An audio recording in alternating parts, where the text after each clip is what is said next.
Hello, this is Robert Kiyosaki, and this is my sweetheart, Kim. Hello. And we're going to be talking about how we got out of debt.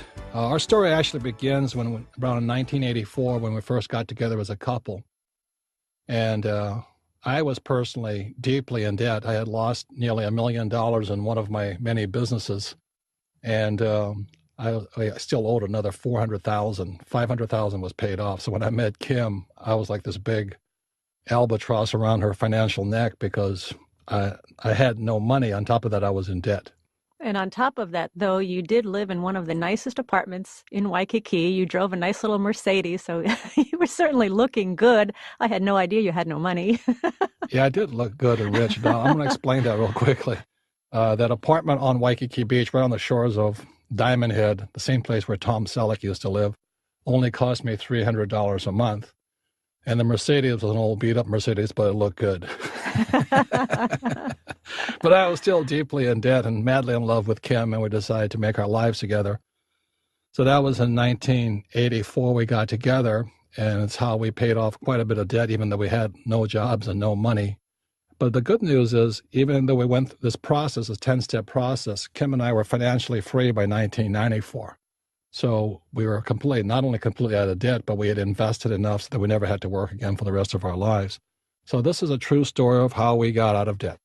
And after we met in 1984, we then decided we were going to go build a new business together. And we left Hawaii with everything we had and headed to California. And within about 3 months, we were pretty much broke.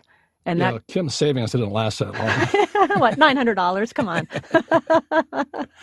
But we went through that money pretty quickly. And as I said, we were broke. We were actually homeless for a short period of time. We slept in a car. We knocked on friends' doors if we could stay with them.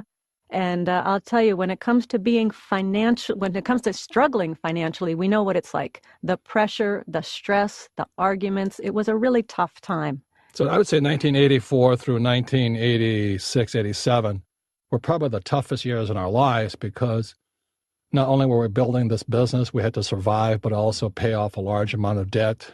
We have no money coming in with no steady job. And fortunately, a friend let us live in her apartment, which is in her basement, in her garage. And somehow something always happened that we survived. And we ran out of money several times along the way, but somehow we survived. And I still remember back then, the credit cards that we had, they didn't have not all the merchants had the electronic machines. A lot of them they made an imprint. So we would find the places like the motels and all where they would just take an imprint so they couldn't check and see that our credit cards were maxed out. So on top of the debt Robert had, because we were then broke, we did not have any income coming in at the time because we were building our business, we were also accumulating more and more debt. So the problem wasn't getting any better. Right. The interest on the debt was just kept accruing. And I still remember in 1984 driving around in a friend's borrowed car, and Kim and I, she said, we were looking for any place to sleep that would take our credit card, and we're up and down just north of San Diego, and going in and out of little motels, and they would say, your credit card's no good, and we have to go someplace else. And it was horrible. I mean, talk about self-esteem, self-confidence, self-worth. It was absolutely horrible. So that's when the yo-yos tell me, well, money's not that important to me. Obviously, they haven't been broke yet. And it was a horrible time. And as Kim says, we fought a lot during that period of time. I don't know why she stuck it out with me. But I also know that she didn't marry me for my money because he had no money. But we were having a good adventure together. And it's true that the hit to your self-esteem and your self-worth, your self-confidence, you start to doubt everything. And so it was important that we were going through this together because at least we could lean on each other when one of us got scared or frightened. We had someone to talk to and really go through this together. So I'd like to say $400,000 today isn't a lot of money, but back then, that was almost 20-something years ago, it was a considerable sum. And on several occasions, people advised me personally to just take bankruptcy and not pay the $400,000. Now, there's several reasons I didn't do that, and bankruptcy or foreclosure, i.e. losing your house, are pretty serious, and we never had to go through any of that simply because I had already sold all my rental property and my investment property, and I was still broke. So I didn't have to go through foreclosure, but I still had this debt. So at the end of this recording, a great friend of Kim and ours, Scott McPherson, who is a mortgage banker, will be talking to those of you who may be facing foreclosure or bankruptcy or already have gone through foreclosure or bankruptcy. And as a banker, he will give you his points of view, what you can do. But I'm kind of happy to say I did not have to take personal bankruptcy. We decided instead to just pay off the debt, which are the 10 steps we're going to come to. And much of the debt was your personal family and friends as well. Yeah, my investors in my business, and I felt obligated to pay them back, so I didn't want to, stiff them through a bankruptcy. So we paid it off. There's one more reason. If I owed $1 million and I was only making, let's say, $75,000 a year, and that was the most I could earn, I'd probably declare bankruptcy. But because Kim and I were entrepreneurs, we had the ability through our businesses to generate pretty substantial amounts of cash to pay off the debt pretty quickly. So that is a key reason I did not declare bankruptcy. And otherwise, bankruptcy is always an option, and I'm not saying it's good or bad, but I strongly recommend if you're facing it right now, please get good legal advisors, credit counseling services, and all that, and face the problem now. But we did not declare bankruptcy or foreclosure. So the name of this program is How We Got Out of Debt. And as we've talked about often, there's two kinds of debt. There's good debt and bad debt. So Robert, you want to explain that a little bit? We had tremendous amounts of bad debt. And bad debt is debt that doesn't make you rich. For example, if I buy a house and I have to pay for it, I buy a car and I have to pay for it, that's bad debt. Or women who want to buy all that nice jewelry, that's bad debt. And nice shoes, that's bad debt.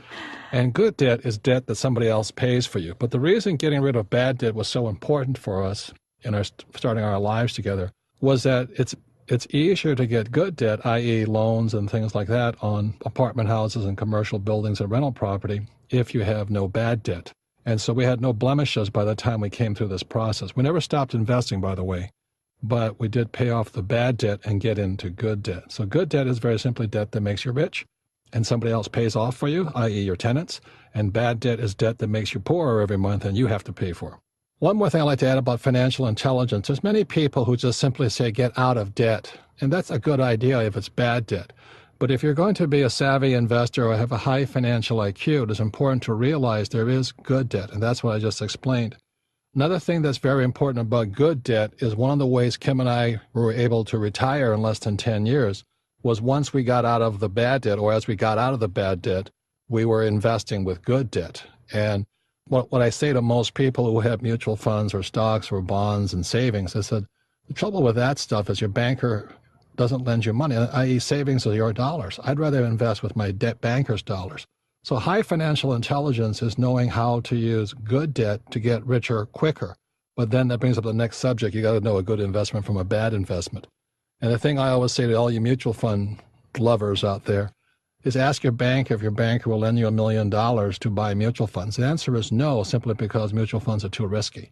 So that's part of the financial intelligence. And the way we got out of debt and we got financially free so quickly was we knew the difference between good debt and bad debt. So what this CD is about is getting out of bad debt. So we'll start with the 10 steps of getting out of debt. And for those of you who have the workbook, please follow along with the workbook that comes with this CD series. So step number 1 is you got to tell yourself the truth.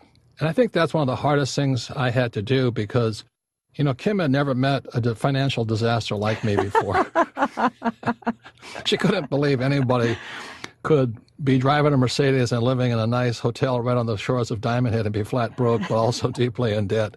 And I kept pretending I was rich, and that was, I was faking it till I make it, and, I was praying to God and Jesus and Buddha and hoping that money would come by and pretending I had no debt, and I was looking good and, eating in the best restaurants and flaunting the cash, but I was flat broke.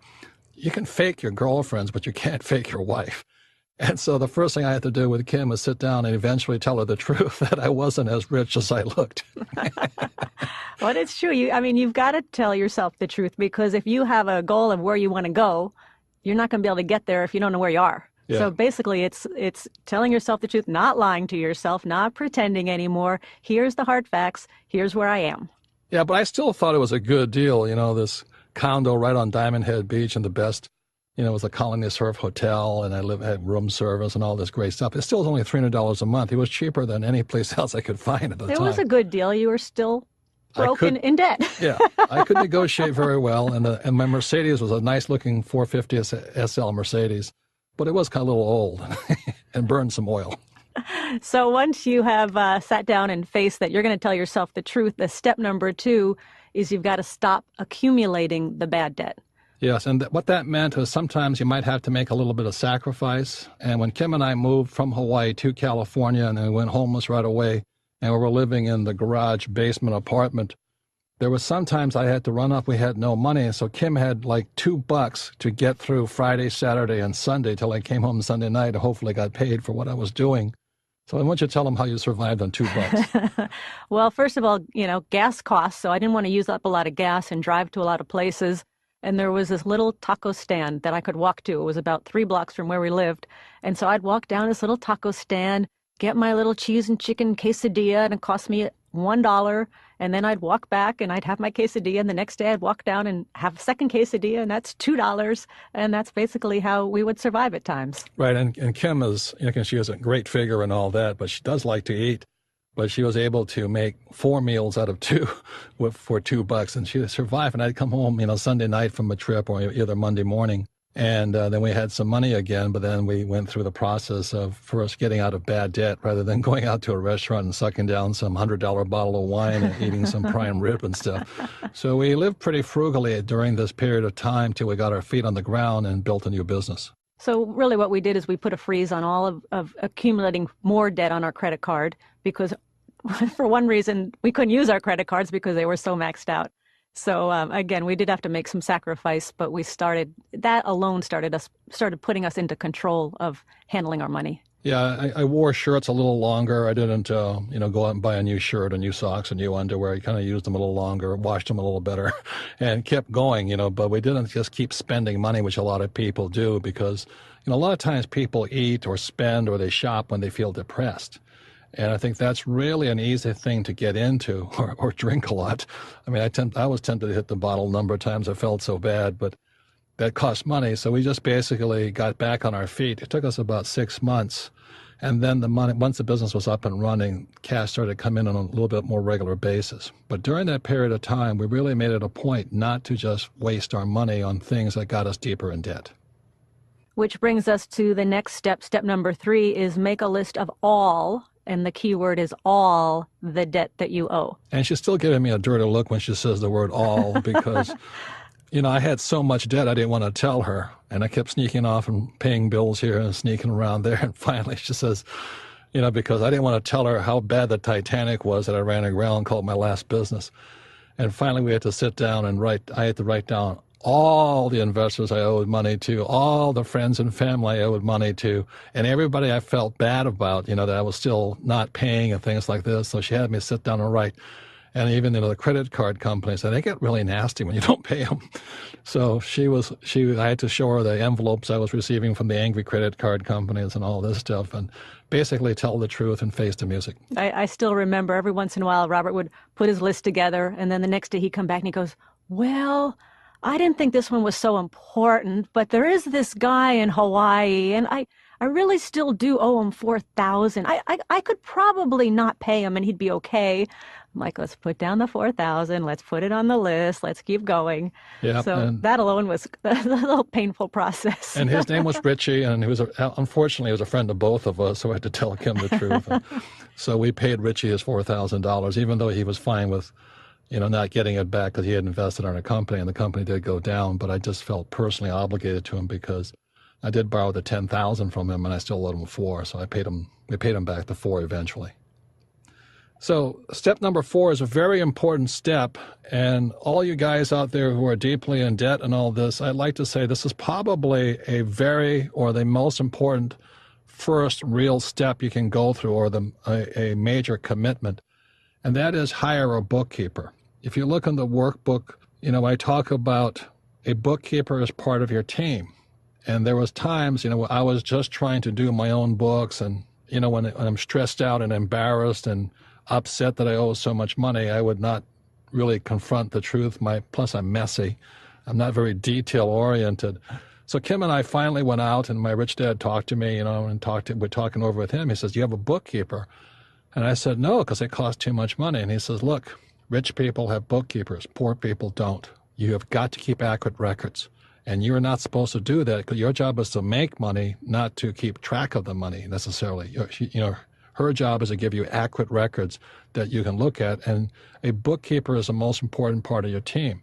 So I say this right now because when I was facing so much debt, it was really hard to go and spend the $200 to $400 a month on a bookkeeper.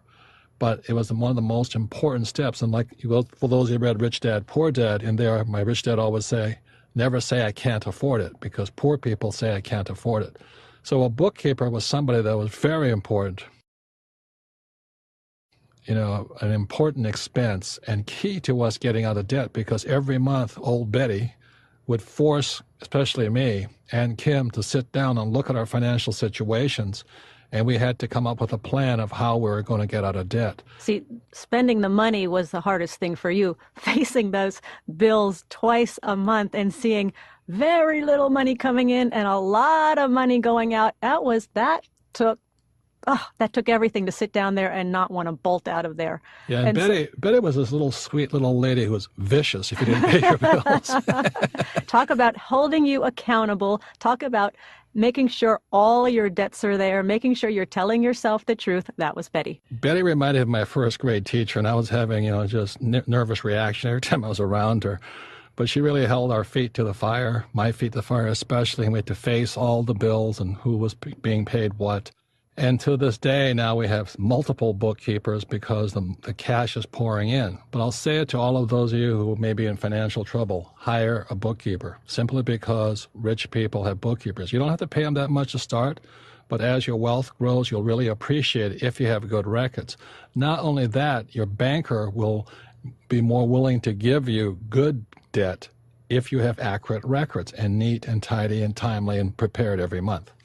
Now, one other story about Betty is that Robert and I also knew that we had to pay off our bad debt, but we also had to start accumulating money for our future.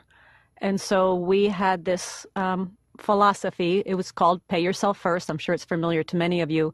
And our plan was we had 3 piggy banks. And for those of you who have read Rich Dad, Poor Dad, you know about the 3 piggy banks.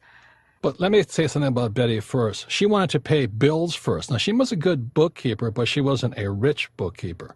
Now, if you want to be rich, you got to pay yourself first. So I would go in there and I'd say, okay, Betty, we're going to pay ourselves first. And then she'd turn into this old school teacher and start scolding me.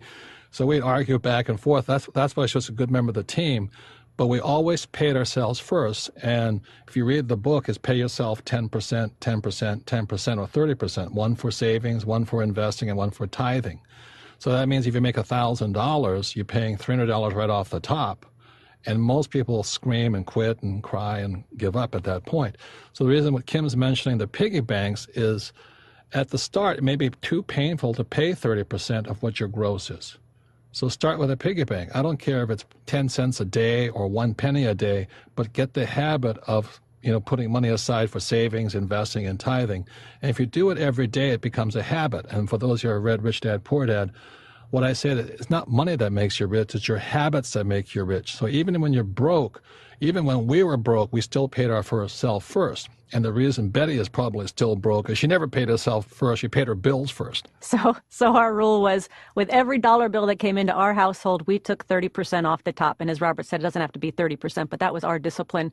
But here's what Betty would say. When we proposed this to Betty, she goes, because we had all these bills that were due and all these creditors that were screaming at us to pay. She said, oh, no. Here's what we're going to do. Here's what we're going to do. We're going to pay all the bills first. And then what's left over, we'll put into your piggy banks. And that's why she's still poor. Because there was never, ever going to be anything left over because we owed so much money. Please hear this. I mean, this is probably the next most important thing after hiring a person like Betty, is you've really got to pay yourself first. Please hear me. Poor and middle-class people pay themselves last. So the hard part was we would take off, and I said, it doesn't have to be 30%. Let's say even if it's $10, $10 per month, at least you get in the habit of doing that. And then you pay your bills, and you'd be surprised how smart you become if you have to pay those bills, because look, your piggy banks don't scream at you, but the people who want their money do. So if once you pay yourselves first, the people that scream at you kind of give you the motivation to go out and find some more money. And I was amazed at how fast that money would accumulate, because you put it aside, you're not allowed to touch it. It's for investing, for charity, and for savings. And so we did not touch it, but boy, did it accumulate quickly. And that's actually part of the how we got financed on our very first property. Right. And if you look and you listen to most people who are really rich, like some of the really rich guys, they say save 50%. I forget John Templeton he says you put 50% aside. Now, 30% was hard enough, but he says if you keep increasing it, pretty soon that 50% grows to 60% to 70%. So today, even though Kim and I make millions and millions and millions of dollars, we're now reinvesting over 80%. So the 30% kept growing simply because we established good habits during this process of getting out of debt, of bad debt, and getting into good debt. So one of the reasons we're getting richer faster today is that we're now investing millions and millions of dollars, but we're still living we're not frugal by any means. We have a nice house, nice cars, and all this stuff. But we got into the habit of paying ourselves first. So 30% can grow today for us 80%. And I think that is one of the biggest secrets about paying yourself first. As I said, Betty, bless her soul, paid her bills first. And I used my bill collectors and people who hated me as motivation to go make more money, but I still paid myself first.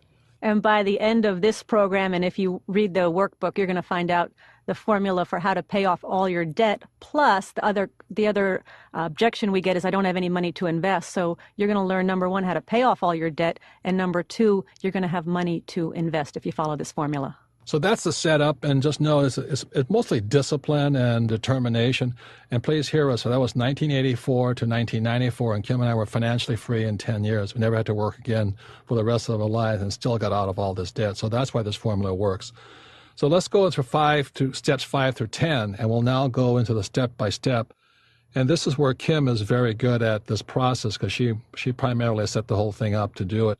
And again, go to your workbook so you'll see these diagrams, and it's hard to follow if you don't have the diagram. So please take it over, Kim.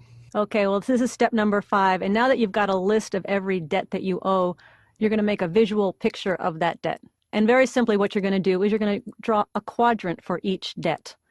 And in the upper left-hand column of the quadrant, you're going to put the creditor. So, for example, it might be Visa. In the upper right-hand column goes the total amount owed. Total balance owed. Bottom left-hand corner goes the minimum monthly amount that you have to pay every month. And in the bottom right-hand corner, you're going to divide your total amount due into the monthly payments. So in the example in the workbook, it's Visa, minimum $100 a month, $2,000 total payments, and that means the number 20 means it'll take you 20 months to wipe out this debt. Yeah, you basically take the total amount due, which is $2,000 divided by 100, and that equals 20 months. So for every single debt that you have, you're going to draw this visual. And again, refer to the workbook because it's in there. It'll make it very, very clear. But for every single debt, you're going to set up this quadrant, and you're going to have this circled number that says how many months it will take to pay these off. So if you go to the diagram, with me, I had several Visa cards, several MasterCards. One at American Express, American Express really gets nasty, which was good, but they really came after me hard. And then there was other things like school loans, car loans are number 2, personal loans. So all of these debts we had to line up. Plus, I had creditors I owed money to. So as Robert said, it's every single debt. And a lot of times, as I said with Robert, he wanted to tell me about this one guy in Hawaii that maybe he has to pay. So the people that you owe money to, even if you don't have a monthly plan set up with them, make one up, but put them on your list. In this list also includes your personal residence. If you own a house that you're living in, put that figure in there too. Okay, so let's go to step number 6, because one of the reasons Kim and I got so much richer faster was we paid off our house, everything, because that's bad debt. A lot of people call your house an asset, but it was really a liability. Is it a good investment? Yes, but I don't want to make monthly payments to live there for the rest of my life because that's bad debt to me. So with this process, you can get completely out of debt, including your house and cars, if you follow it step by step. So step number 6 is to determine the order for paying off each debt. And this is where that little circled number is going to come into play. You're going to start with the smallest circled number you have. And if you look in the workbook, that's not the Visa payment that we just talked about. Visa payment came in at number 6, but the smallest circled number was number 8, which was a department store credit card loan. It was $800 owed, and you had to pay $100 a month, so the circled number was 8. That's the smallest number in the example that we use, so that's number 1. That means you're going to pay that debt off first. And people often say, I want to make one comment, This does not take into account the interest rate on the debt. And shouldn't I pay off my biggest interest rate first? Don't we want to get the one with the highest interest rate off the books first? Not necessarily in this formula. In this formula, you want to see a result quickly. You want to know that this formula works. So we're going to take the shortest debt that you have, the one that you can pay off the quickest. And when you see that result, when you see that paid off, you can see the formula working, you have a win, it'll encourage you to move forward. So that's why we start with the smallest number. So in this example, in the workbook, is the department store credit card, total debt owes $800, minimum payment $100 a month, so it would take 8 months. So it's nothing, as Kim says, it's not about the interest payment, it's the fastest one you can wipe out immediately. Right, and we want to keep it simple. So go through every diagram you have of every debt and look at that circle number and put them in order from smallest to largest, and that's the order you're going to be paying off these debts. So if you look at the workbook, number 1 was a department store, number 2 was a jewelry installment loan, number 3 was a home store credit card, et cetera, et cetera, et cetera. Once you have all the numbers lined up, then step number 7 is... This is the key, and this is really the only thing you really have to put some effort into. And all you have to do is come up with an extra $100 or $200 per month. And what do you do with that $100 or $200 a month? Well, first of all, people are going to say, oh, how do you come up with an extra $100? I'm strapped. I'm up to here. I can't make any more money. What do I do? What do I do? And so Robert and I were talking about, well, what did we do? We went and started little seminars. We had little seminars, 10 people. Yeah, so once a month, we'd put on this little seminar and people would pay like $300 and all that. And after all our costs, actually we started making quite a bit more money just doing those little seminars. It kept growing. Like I said, when you have those creditors screaming at you, that's better motivation than those piggy banks who want you to invest in them. So when they were screaming at us, every month we would do those little seminars, do a little advertising, and people would show up. And after we paid all our costs, we had a few extra dollars, we paid our taxes. And then that was the extra money with which we went after all the debt. That's it. And that's all really you have to come up with. I mean, Robert's nephew, he goes on eBay and he starts selling things. You could sell things on eBay, make $100 a month. You could open up a lemonade stand on the weekends and make $100 a month. I mean, it's not rocket science, and you're going to be amazed at how easy it is. Or get a job at a taco factory and, part-time at night or on the weekends. But just make that extra $100, and whatever you make is then focused onto that debt pile. Which goes up to step number 8, and this is where we're going to start paying off that first debt, which is the $800 credit card from the department store. Now, let me start here. What you're going to do, except for debt number 1, you are only going to pay the minimum amount due. No more. On all the other debts. On everything else. And you're just putting this laser hawk-like focus on debt number 1, which is the $800. Yep. And let me guess that some of you, as I was told, no, you have to pay off a little bit more on every credit card, and that's how you're going to get out of debt. And I did that, and Robert and I did that, and we just never got ahead. It didn't seem to make a dent in what we were doing. So I knew that formula wasn't going to work. So again, minimum monthly amount due on every other debt except debt number 1. And then because we stepped it up to, let's say, $200, instead of taking 8 months, it took 4 months to wipe it out entirely. Right, because debt number 1, your minimum amount is $100. You're now going to take that extra $100 that you've made, and you're going to apply it to debt number 1. So instead of $100, you're going to pay $200. So instead of paying it off in 8 months, it's going to take you 4 months. Boom! And it's gone. And all of a sudden I go, holy moly, now. Celebrate. You celebrate, but now you have an extra $200 because you got the $100 that you were paying off on that credit card debt or that department store debt, and you have the extra $100 you make in a month, so you have $200, and now you can go attack the next one. And this is, again, why we start with the shortest time period possible, because, wow, look, it works. All right, I got rid of a debt. And so that's one of the most important things, is to keep your confidence up as you go through the process. Yeah, buy yourself a Diet Coke and celebrate. There you go. Do something. But do celebrate. Okay, so also when you pay off that first debt, now that you have this visual diagram in front of you, take a big red marker and put an X through it. And that one is off your charts. It's done. Celebrate. Step number 9, time to move on to debt number 2. Now, here's what you do. Debt number 1, you've been paying $200 a month. So you go to debt number 2. If you look in the workbook, debt number 2 is a jewelry installment plan. You owe $400. Your minimum payment is $45. So instead of paying just $45 every month, you're going to pay $45 plus the $200 you were paying on debt number one. So you're going to pay $245 a month on debt number two. And guess how long that's going to take you to pay that off? Less than 2 months. Poof. Done. Gone. Gone. Celebrate. Yep. So you cross that one off. Now you move on to debt number three. Look in the workbook, and that is a home store credit card. And debt number three is $120 minimum payment. Add the $245 you were paying on debt number two. You're now paying $365, and your total debt is $1,200. So it's going to take you, instead of, as it looks, 10 months, it's going to take you much shorter than that to pay that off. And you'd keep going through this process, adding every time to your new debt the amount you were paying from the last debt. Obviously, this is not going to work if you pay off one debt and you go back into debt, or that you pay off one or two and then you go back to making the minimum payments. What you're doing is you're laser focusing on wiping out each one of these debts or loans that you own until they're all wiped out. And if you follow this process, it should take you 7 to 8 years to completely wipe out even your home mortgage. Yeah, most people tell me it's 5 to 8 years to get completely out of debt.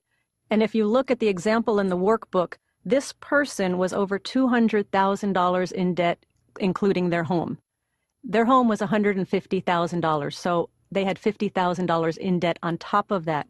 In going through this formula, in just over 3.5 years, they had the $50,000 entirely paid off, and it took them less than 4.5 years to pay off their house completely.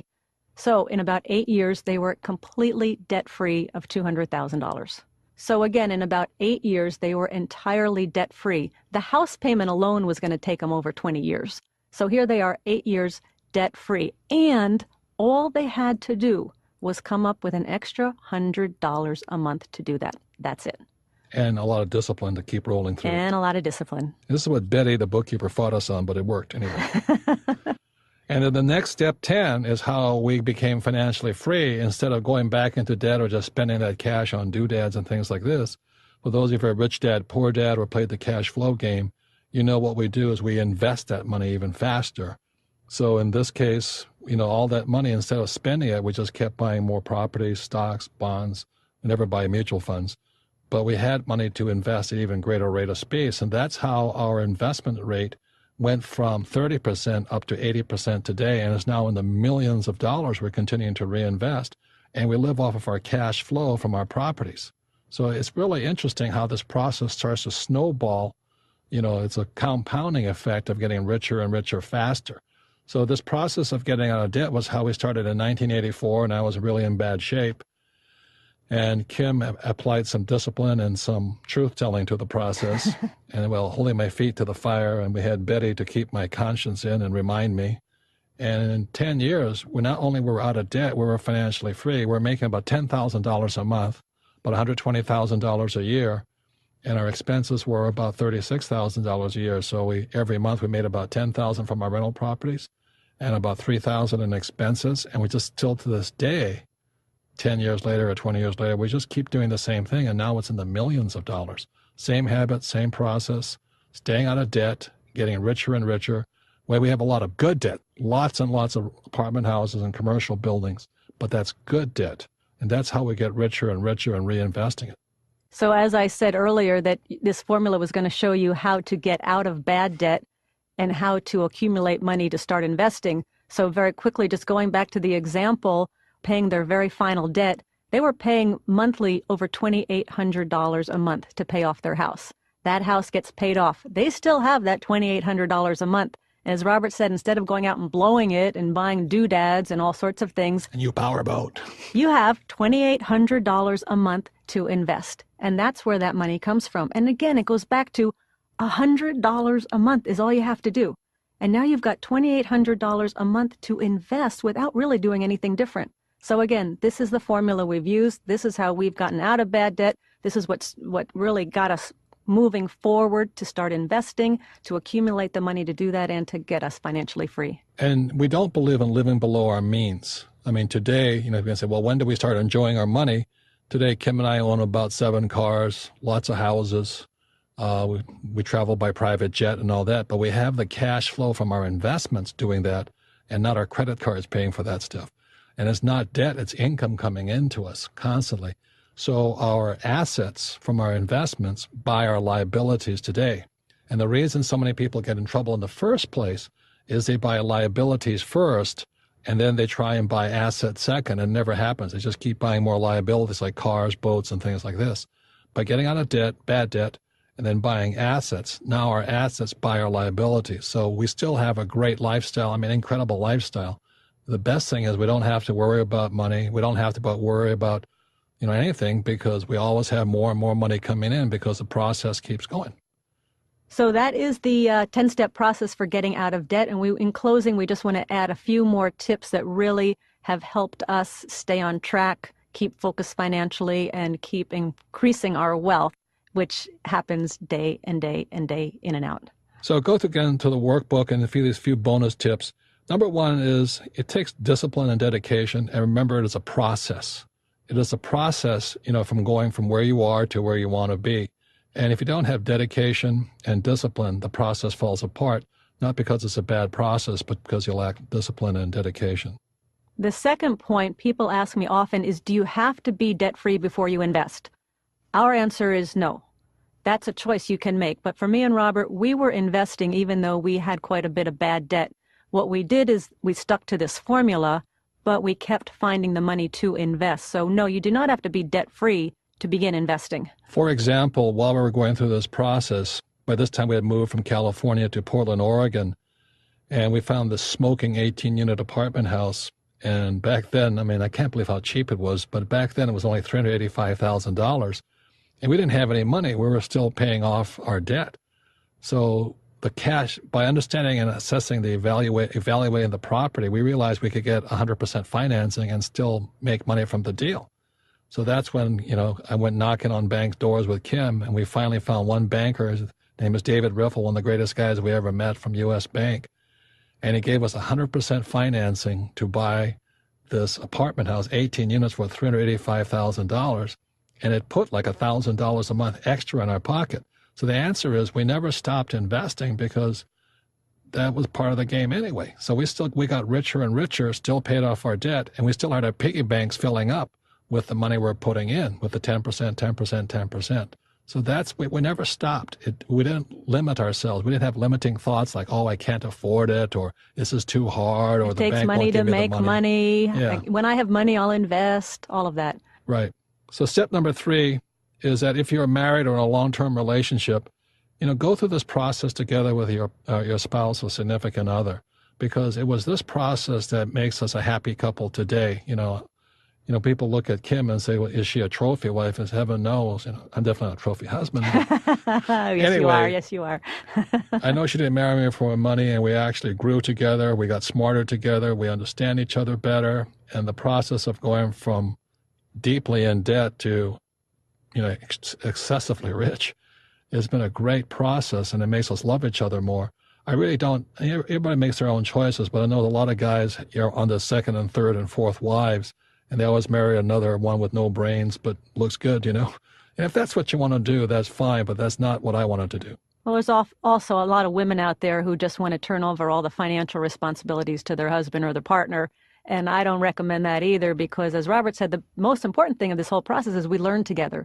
We learned a lot together. And when we had to come up with extra money, how are we going to get it? It was really a growing process. And I see so many couples grow apart. Here's an opportunity where you guys, as a couple, can grow together. By solving a very big problem called getting out of debt and getting rich. And getting rich. That's the most fun. So number 4 and number 5 are steps 4 and 5 are the tips are pretty similar.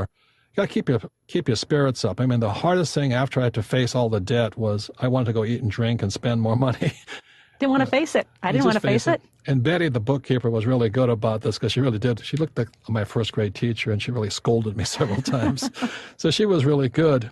And she kept us going, which is tip number 5. Even though it looks bleak, keep going, because somehow we always got through it. There were times we didn't have money for 3 or 4 days, but something always happened, and we just continue on.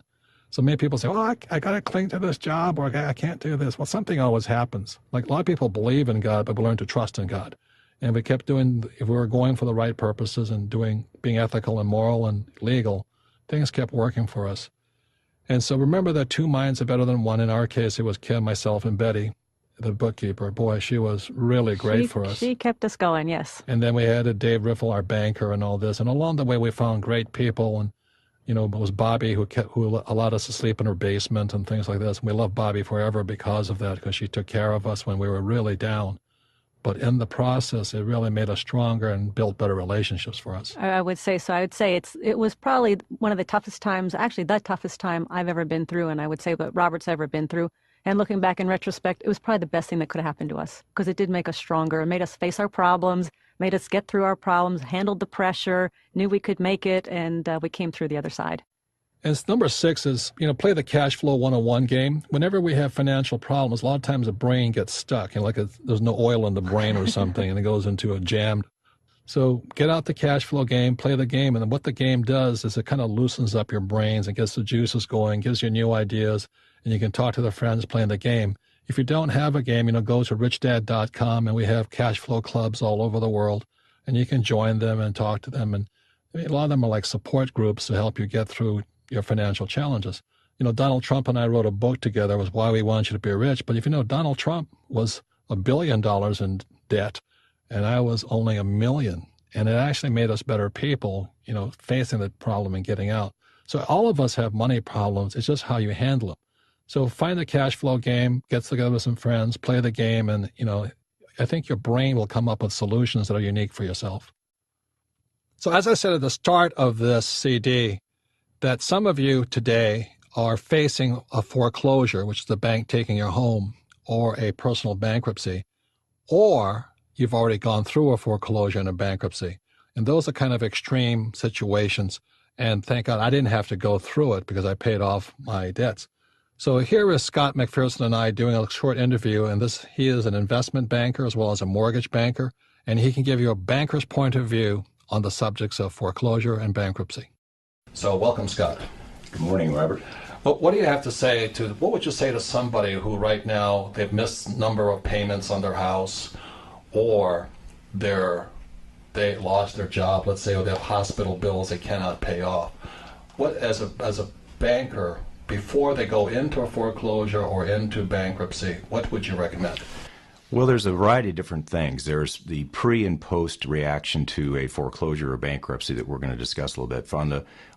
If it's imminent and you think you're going to lose your property and you're going to file bankruptcy, or you're going to go into foreclosure or are in foreclosure currently, what I would recommend is to maybe do a little bit of the obvious, and do the right thing. Try to go get yourself help with credit counselors and so forth, and do things that you can try to help yourself prepare for the inevitable maybe of losing your house. Number 2, I think you try the best you can is to market your property, do what you can do to try to sell it if you can, but sometimes you just can't do that in a falling market. And number 3, I would say have open communication with your existing lender and try to work something out with them, because there's a variety of different things, especially in the marketplace that we're in today, that lenders want to try to do this. They don't want a foreclosure either, but I would strongly suggest you have open communication and be honest with them of your situation. The final thing I would say, Robert, is that you also need to describe to them there are certain conditions that occur in post-bankruptcy or post-foreclosure, they're very important, of extraordinary kind of circumstances, like, for example, a medical problem that has forced you into this condition, or losing a job, something like that. And again, down the road, that's going to really help you if you've documented that you've gone in and tried to solve the problem. So what you're saying is these are challenges outside your normal control or something? Completely. And post-bankruptcy or foreclosure, when you're back trying to qualify for loans, those types of things that you've already done will help you dramatically in your credit score and dramatically in the interest rate you get after your bankruptcy or foreclosure. So how would you document that? Well, I think what you would do is you would have correspondence with your existing lender and explain what the situation is to them very openly, and explain and show that you tried to work with them and to try to solve the issue. Whether it's a two-way street or not, it doesn't really matter, but you've tried. It's been an open door. Also, I think by going to credit counselors and so forth, I think that is, you keep those records and their recommendations and act on them. Try to do what you can do, even though it's a limited basis if you're going through a very tough financial time. So what you're doing is you're showing good intent and openness. Completely. Now, what happens as a banker? Let's say I came to you, and like I said, I'll restate it again. I don't have a bankruptcy or a foreclosure against me, although I've been nearly $1 million down. What do you as a banker do, or what's your response when you look onto somebody's credit application or financial statement that they have a bankruptcy or foreclosure? What is your first response? Well, let me answer that in two ways. A single-family home versus a commercial real estate transaction. First of all, disclose. Best thing you can do is come in and tell me about it, because I'm going to find it. So you might as well be open with me. So once we've done that, it is not impossible by any means to get a new loan on a single-family home if you've filed a bankruptcy or had a foreclosure. Effectively, it precludes you from certain type of loans. You will not be a prime credit kind of borrower now. You'll be like what's in the papers now, subprime paper, Alt-A borrower, which means simply you're a perceived higher risk, which means simply you're going to be charged a higher interest rate. So it's not impossible, so the world's not coming to an end, but it's going to be more difficult to do So that. with a foreclosure or bankruptcy, I could buy a new house, or I could invest in commercial real estate. You could. Now, the one thing we talked about briefly before was if the foreclosure or the bankruptcy was caused by an external situation occurring, loss of job, medical emergency, loss of a spouse, if you've documented and all that, and you have a good record and bookkeeping of that, and you bring it in, that is going to help you on your credit score and your ultimate interest rate. Again, you've showed the intent of trying to solve the issue, not run from the issue, and that's really what people are looking for. On the commercial side, Robert, it's a little different. We're not so zeroed in on FICO scores and so forth, but what we really are zeroed in for on a commercial side is one, disclosure. Again, we want to know about it up front. We also want to know the circumstances, and I would strongly suggest if you're in the commercial real estate business and you're borrowing on commercial loans and have a foreclosure or a bankruptcy in your past or are going to have one, prepare a letter. Be prepared, because every time you go and borrow money again, you're going to have to explain that and explain it through. It will not stop you from getting a loan, but you're going to have to explain. And the critical things there are intent and how you acted during these events, i.e., in a bankruptcy, if you were a bad guy and took the money and were fraudulent, you're going to have a very difficult time getting a loan. If you were just in a product of owning 10 rental homes in downtown Detroit right now, for example, and the market went away from you completely, you lost your tenants, blah, blah, blah, you did everything you could, that's a different situation. And that's what people are looking for, is the type of person we're dealing with, not necessarily the FICO score like you would on a residential. Okay, that's good information. Is there anything else you'd like to add, or any words of encouragement to the listening audience, especially if they're facing foreclosure or bankruptcy? Well, the only encouragement one is life will go on, and it's probably best to get this behind you. And there are many, many people in today's world across the United States that are going through exactly probably what you're going through. So you're not alone. It may seem like it, but you're not. Get it behind you. Move on with life. You will still be able to borrow money. Also, the other thing I would strongly suggest, if you're going to go through a foreclosure or a bankruptcy, is go meet with a mortgage banker right now.